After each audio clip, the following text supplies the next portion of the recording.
Good day. We are going to discuss some essential idioms with you. In today's topic, we have 10 different idioms. Okay, and I'm going to tell you about these idioms, that what are the meanings of these idioms and how you will use these idioms in your sentences. Okay, बहुत detail से बताने वाला हूँ, तो शुरू करते हैं. The first idiom we have here is be about. Be about का क्या मतलब है? अभी ये जो be है ना, be, इसकी जगह आप क्या लगा सकते हैं? be verb, is, am, are, ये आप लगा सकते हैं. ये नहीं is about, am about, are about.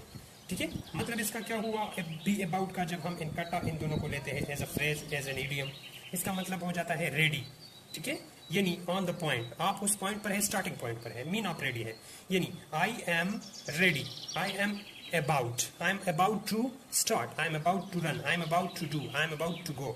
ठीक है, he is about to go, she is about to go, we are about to go, they are about to go. इस तरह भी इस्तेमाल करेंगे. ठीक है, अच्छा. The second one we have here is turn around. Turn around से मतलब है यानी आप जिस जगह पर है ना, वहां से पूरा चक्कर काट के दोबारा वहां पर आना, या यानी आपका फेस फ्रंट साइड पर. ठीक है, और आपको टर्न अबाउट का जो ऑर्डर मिलता है, या कोई आपको कहते हैं कि टर्न अबाउट. टर्न अबाउट से मतलब है कि पीछे की तरफ आप मुड़ जाए, यानी एक कंप्लीट राउंड लेना. ठीक है, कंप्लीट टर्न, टर्न मोड़ना, अराउंड यानी गोल.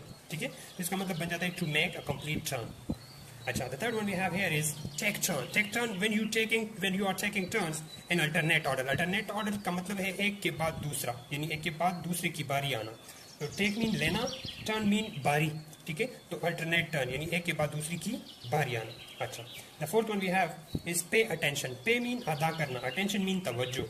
तो दोनों इकट्ठे हम लेते हैं एज एन इडियम, यानी इसका मतलब बन जाता है give value. When you give value to something और समवन, यानी प्लेस इंपॉर्टेंस अपॉन, किसी चीज के ऊपर इंपॉर्टेंस डालना, अहमियत देना किसी चीज को.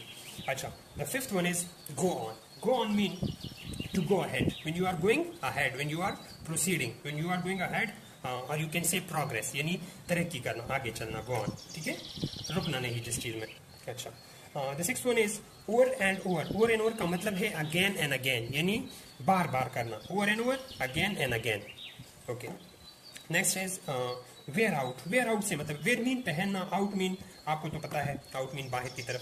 तो दोनों को इकट्ठा जब हम लेते हैं, तो इकट्ठे जब हम लेते हैं इनको, तो इसका मतलब बन जाता है to make shabby. To make shabby mean कोई चीज़ जो है ना वो खराब हो जाती है. Wear and tear, wear and tear यानी आप कह सकते हैं कि जो टूट जाती है कोई चीज़. ठीक है, पट जाती है, यानी शूज़ वगैरह आप पहनते हैं ना, तो पहनने से वो मतलब वो पट जाते हैं, ख़राब हो जाते हैं, तो इसको कहते हैं वेयर आउट. ठीक है, ख़राब शूज़ को, या ख़राब कपड़ों को, या ख़राब जुराबों को, या दस्तानों को. अच्छा, the next one we have is throw away. Throw mean फेंकना, अवे दूर. To discard mean to throw something away, यानी किसी चीज़ को डिस्कार्ड करना, सेव ना करना, यानी हाथ से इस तरह धक्का देके अपने रास्ते से हटाना. ठीक है. अच्छा, the next is fall in love. Fall in love mean, fall mean गिरना, इन लव प्यार में गिरना, यानी टू स्टार्ट लव. समझ सकते हैं आप, प्यार में बंदा गिरता है नहीं गिरता, उसकी किस्मत है. अच्छा, go out. Number 10 we have here is go out. Go out से क्या मतलब है? गो मीन जाना, आउट बाहर की तरफ, यानी लीव आउट. लीव आउट यार एग्जिट, एग्जिट. ओके, और यू कैन से ओमिट. ठीक है. अच्छा, leave out, exit, omit. As yet. Number 11 we have here is as yet. As yet, up to the present time. Okay, यानी up to the present time, इस वक्त तक. ठीक है, as yet you are here, up to the present time you are here. Okay, it will be like this.